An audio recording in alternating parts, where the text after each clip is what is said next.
Pak, bisa dijelaskan Pak kegiatan kita 2 hari ini Pak, nanti outputnya seperti apa Pak? Oke, jadi ini adalah program penyusunan Master Plan Smart City yang diselenggarakan oleh Kementerian Kominfo untuk membantu daerah-daerah dalam mengatasi masalah-masalahnya sendiri. Sebenarnya Smart City itu adalah pengertiannya kemampuan sebuah daerah untuk mengatasi masalah, baik masalah yang sudah timbul maupun masalah yang dibuat sendiri. Jadi misalnya kita mau membangun taman kota kalau belum punya ya, atau membangun pusat wisata atau apalah, itu kan berarti membuat masalah gitu ya. Jadi kita ingin membimbing pemerintah daerah Pematang Siantar ini dalam mengatasi masalah-masalah yang ada di daerah Pematang Siantar. Kira-kira gitu. Jadi ya outputnya nanti kurang lebih ya persiapan untuk menyusun program-programnya. Nanti ada bulan kedua, bulan ketiga, bulan keempat. Pak, nanti hal yang paling membedakan Pak dengan Smart City ini apa Pak? Karena sebelumnya Kominfo sudah punya CCTV kan Pak, ya. Kemudian WiFi di beberapa titik strategis, begitu juga penerapan seperti e-katalog segala macam Pak. Ya. Nah, hal lainnya Pak yang lebih awal mungkin. Oke, jadi Smart City ini nanti akan berusaha memecahkan masalah baik dengan TI, TIK atau tanpa TIK. Nah, karena ada 6 dimensi ya, ada smart branding, smart economy, smart governance, smart environment, smart living, dan smart society. Nah, salah satunya adalah katakanlah tadi smart branding ya. Smart branding itu kita ingin mencari sebuah identitas untuk Pematang Siantar itu apa sih? Gitu. Kalau selama ini belum punya, nanti kita cari sama-sama. Nah, kemarin sempat ada ide kan, destination yes, transit no. Nah, kira-kira kan gitu. Jadi daerah lain kan ada yang punya semboyan sendiri-sendiri gitu ya. Nah, salah satunya itu. Jadi tidak harus kita pakai TI, tetapi memang sebagian besar nanti pakai TI. Nah, TI-nya seperti apa? Bukan hanya sekedar ada CCTV, ada WiFi dan sebagainya, tetapi kalau bisa semua ini nanti terintegrasi dalam sebuah lingkungan, dalam sebuah ekosistem. Jadi masyarakat bisa merasakan manfaatnya. Ya, contoh lain kalau nanti di smart economy, bagaimana pembayaran dengan e-wallet ini semakin diperbanyak, semakin diperluas, sehingga kalau bisa penggunaan uang ini berkurang. Cashless Pak ya? Ya, kira-kira kan begitu. Targetnya berapa tahun Pak? Jangka panjangnya gimana? Wah, kita nggak ingin berlama-lama. Dalam 4 bulan ini moga-moga selesai. Master plan-nya ya. Habis itu pelaksanaannya nanti tergantung daerah. Bapak Ibu sekalian yang ada di sini yang tahu mana yang harus didahulukan, mana yang nanti nomor 2 dan 3. Kita targetnya nanti ada program-program yang kita bisa jalankan dalam 1 tahun. Ada yang 5 tahun, ada yang sampai 10 tahun. Pak, dari 2 hari ini Pak, yang udah ketemu dengan beberapa perwakilan OPD, satuan pemerintah di bawah. Okay. Nah, yang paling mereka inginkan apa Pak? Yang kalau dari mereka ini kan kita lagi mengenal medannya atau mencari gambaran umum daerah ya. Jadi misalnya di sini ternyata tidak banyak daerah untuk wisata, tapi lebih banyak kesempatan untuk perdagangan atau jasa. Nah, jadi kita nanti akan gali di situ, program kita akan banyak di situ. Jadi mungkin perlu ada branding yang mengatakan bahwa Pematang Siantar ini sebenarnya bisa untuk tinggal gitu ya. Artinya jangan cuma lewat aja gitu ya. Nanti akan kita pikirkan programnya bulan depan. Oke.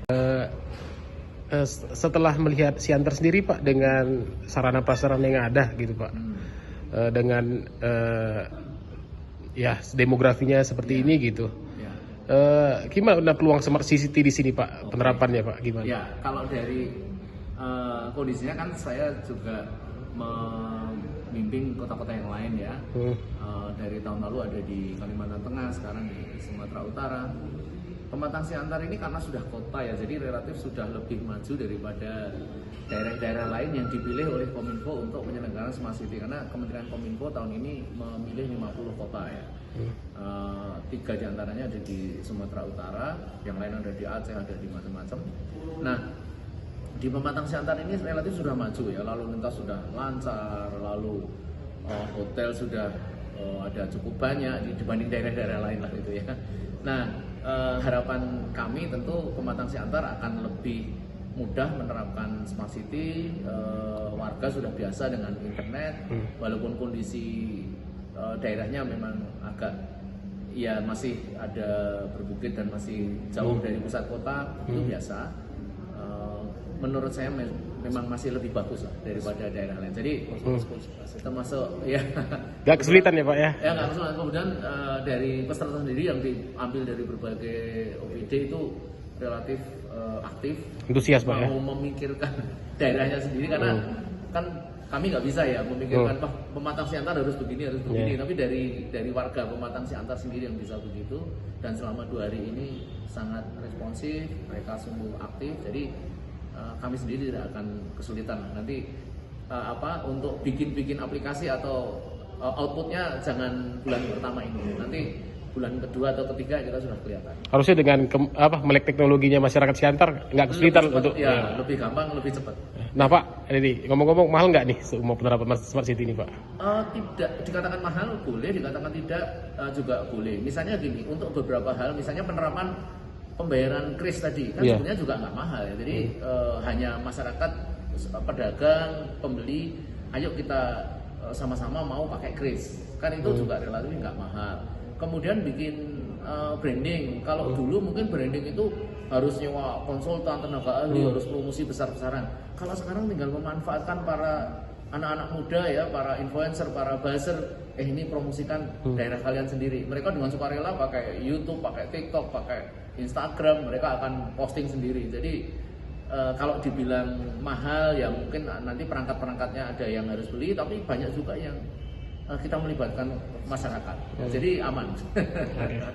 Kita udah didatangi perwakilan dari kementerian ini Pak. Terus apa yang bisa Bapak petik dari kegiatan 2 hari ini? Yang pertama, ini tindak lanjut dari nota kerjasama dengan Kementerian Kominfo bagaimana penyusunan master plan smart city di Kota Pematang Siantar. Jadi kondisi hari ini dan juga semalam kami juga sangat senang dengan pemaparan dari tim Kementerian Kominfo bahwasanya pemahaman master plan smart city itu kemudian tindak lanjut dengan tugas dan fungsi dan dikaitkan dengan visi dan misi wali kota, itulah nanti yang akan sinkron. Dan itu yang menjadi kami OPD yang terkait bagaimana menselaraskan visi dan misi Siantar berkualitas. Jadi perwujudan yang disampaikan Pak Wing tadi ya, destinasi yes, transit no, itu yang menjadi fokus branding nanti, bagaimana master plan ini juga bisa dapat terselesaikan dengan baik dalam tempo 4 bulan yang disampaikan dari tim Kominfo. Nantinya Pak, yang awal dimulai itu bentuknya seperti apakah? Masih atau website atau aplikasi atau hal-hal apa dalam wujud gitu?